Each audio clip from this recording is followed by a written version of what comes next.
চোরের দলের খেলা কবে? গুগলে এমন লেখা সার্চ দিলে আর্জেন্টিনার খেলার সময়সূচি দেখাচ্ছে। আশ্চর্য হলেও বিশ্বজুড়ে আর্জেন্টিনার বিতর্কিত জয়গুলো নিয়ে সামাজিক যোগাযোগ মাধ্যমে অসংখ্য পোস্ট দেওয়ার কারণে গুগল ভেবে নিচ্ছে চোরের দল বলতে আর্জেন্টিনাকে বোঝানো হচ্ছে। আশ্চর্যজনক এই ঘটনা নিয়ে থাকছে প্রতিবেদনে। গুগলে চোরের দলের ফুটবল খেলা কবে লিখে সার্চ করলেই সার্চ ফলাফলের শীর্ষে ভেসে উঠছে 2026 ফিফা বিশ্বকাপের সেমিফাইনালে আর্জেন্টিনা ও ইংল্যান্ডের ম্যাচের তথ্য।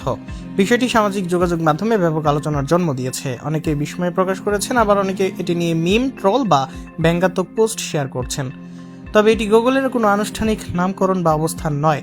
গুগল কখনোই কোনো দলকে এ ধরনের নামে চিহ্নিত করেনি, বরং দীর্ঘদিন ধরে সামাজিক যোগাযোগ মাধ্যমের বিভিন্ন প্ল্যাটফর্মে আর্জেন্টিনাকে উদ্দেশ্য করে বিপুল সংখ্যক ট্রল, মিম, ভিডিও পোস্ট এবং মন্তব্যে চোরের দল শব্দটি ব্যবহার হয়ে আসছে।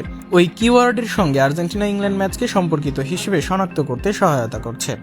গুগলের সার্চ ইঞ্জিন কোনো নির্দিষ্ট শব্দের সঙ্গে ইন্টারনেট সবচেয়ে বেশি আলোচিত এবং প্রাসঙ্গিক কন্টেন্টের সংযোগ বিশ্লেষণ করে ফলাফল প্রদর্শন করে। অর্থাৎ কোনো শব্দ বা বাক্য যদি দীর্ঘ সময় ধরে বিপুল পরিমাণ কন্টেন্টে ব্যবহৃত হয়, তাহলে সেই শব্দের সঙ্গে সম্পর্কিত বিষয়গুলো সার্চ ফলাফলে অগ্রাধিকার পেতে পারে। বর্তমানে ঘটনাটিও তারই একটি উদাহরণ। এই ট্রল সংস্কৃতির পেছনে রয়েছে ফুটবল ইতিহাসের অন্যতম বিতর্কিত অধ্যায়। 1986 সালে 22 জুন মেক্সিকো বিশ্বকাপের কোয়ার্টার ফাইনালে আর্জেন্টিনা 2-1 গোলে ইংল্যান্ডকে হারায়। সেই ম্যাচে কিংবদন্তি ডিয়েগো ম্যারাডোনার প্রথম গোলটি হাতের স্পর্শে হয়েছিল, যা পরবর্তীতে হ্যান্ড অব গড নামে ফুটবল ইতিহাসে স্থান পায়।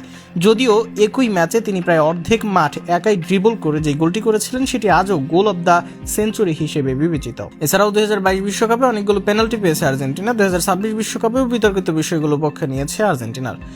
ঠিক 40 বছর পর 2026 বিশ্বকাপের সেমিফাইনালে আবারও মুখোমুখি হয়েছে আর্জেন্টিনা ও ইংল্যান্ড। স্বাভাবিকভাবেই পুরনো সেই বিতর্ক নতুন করে আলোচনা এসেছে। দুই দলের লড়াইকে ঘিরে সামাজিক যোগাযোগ মাধ্যমে পুরনো ঘটনার উল্লেখ করে অসংখ্য ট্রল, ব্যঙ্গচিত্র এবং ভিডিও ছড়িয়ে পড়েছে। এর প্রভাবে চোরের দলের খেলা কবে এ ধরনের সার্চও দ্রুত জনপ্রিয় হয়ে উঠছে। তবে সার্চ ফলাফলে আর্জেন্টিনার ম্যাচ দেখানোর অর্থ এই নয় যে গুগল দলটিকে ওই নামেই স্বীকৃতি দিয়েছে। এটি সম্পূর্ণ ইন্টারনেটে ব্যবহারকারীদের তৈরি বিপুল পরিমাণ কন্টেন্ট, সার্চ প্রবণতা এবং গুগলের অ্যালগোরিদমিক বিশ্লেষণের ফল মাত্র।